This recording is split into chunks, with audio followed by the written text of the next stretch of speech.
Hello there, welcome back to a brand new video.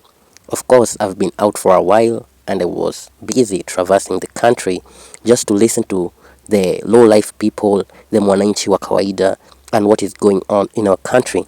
Well, as I was away, our president jetted out of the country and he was attending some meetings which of course influence our country as well as the world.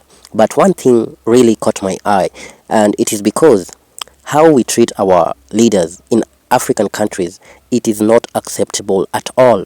These people are using our resources really poorly.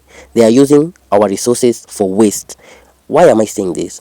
There is a video making rounds that the president of Kenya was in abroad, and it was the moment when he had to go somewhere and they really didn't give him, the convoys that he walks with in the country.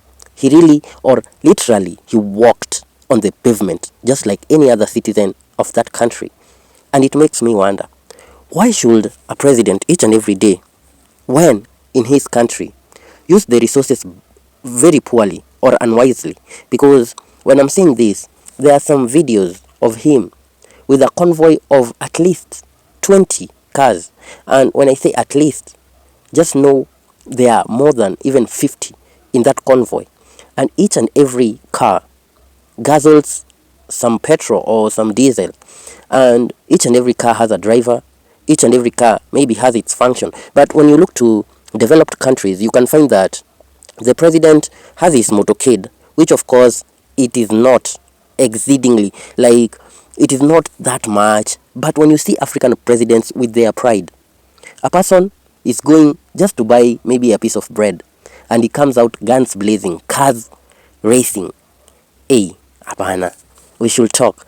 There should be a bill sponsored in the parliament to know how many cars or what is the limit for a presidential motorcade, because for this is a burden to the Kenyan people. And I'm talking this even to Africa as a whole.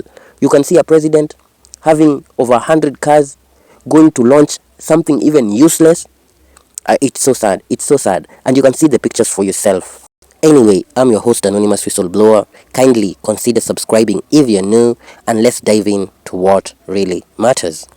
Now, this is your president abroad. Mtu wa kawaida, hata anakuna nywele. Like, yeah. He wonders, what will I tell my fellow Kenyans? Huku wananibeba aje? Like, yeah, a normal person walking down the streets, and this is how it should be. The problem with us, we give these people so much power. It's like we worship them to some point, which is very, very unacceptable. And it is not the only video I can show you.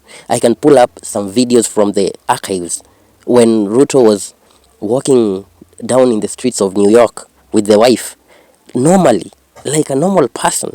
But when it comes to our country, you will see them on choppers, on airplanes, on motor vehicles.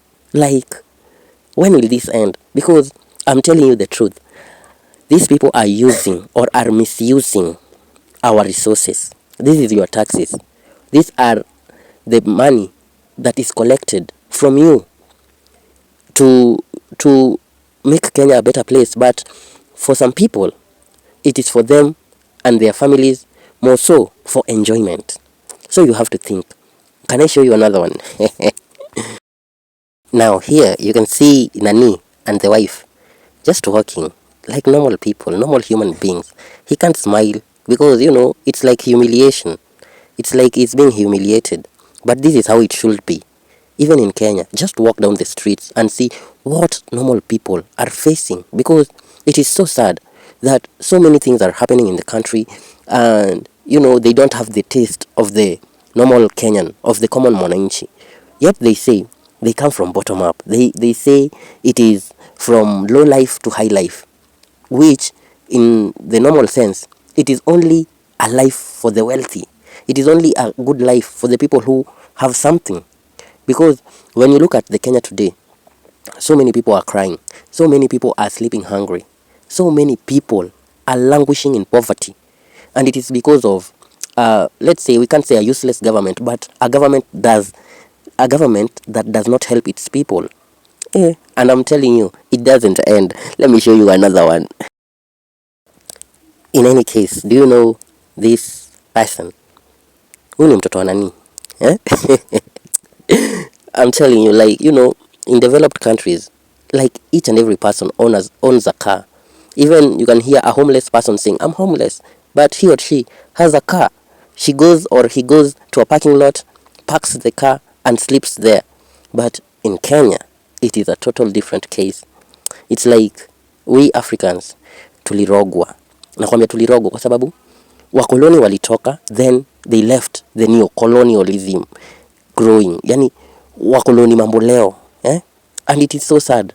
Now the videos don't end, ziko mingi kadhaa, and you can see it on your screen. These people use manipulation powers to manipulate people. Sasa enyewe tulisema ni bottom up. We said it is bottom up. Wewe unafaidika aje na hiyo bottom up? When each and every day we hear that, hata hizi affordable housing, kuna tu njia za mkato, it is not the actual people who are getting it.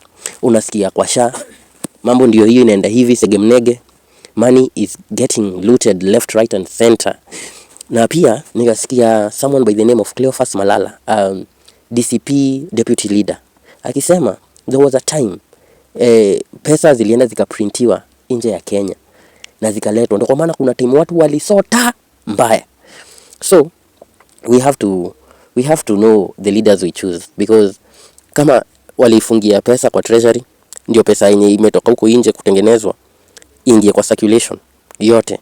Na aka explain hapo ati Mr. Moneybags hizi employment empowerment, I mean, hizo pesa ndo zilikuwa zinatembea. So I'll make a separate video about that. But what I wanted us to see and to know is that we don't need to worship any person, because I have given you several instances. As you can see from the videos, they are not the same. And it is our leaders, when they go there, they just become normal people. But wakiwa huku kiburi imezidi, majigambo, the spirit of flamboyancy, the spirit of, exuberance, the spirit of kujionesha. But it needs to end, and you people are the ones who can do it. So when we choose leaders, we need to choose wisely. We look at their characters, we look at their traits, we know their personality. Ama namna gani? Okay, thank you for your time. It has been your host, Anonymous Whistleblower. Kindly like, share, and most importantly, subscribe to the channel. Till the next one, cheers.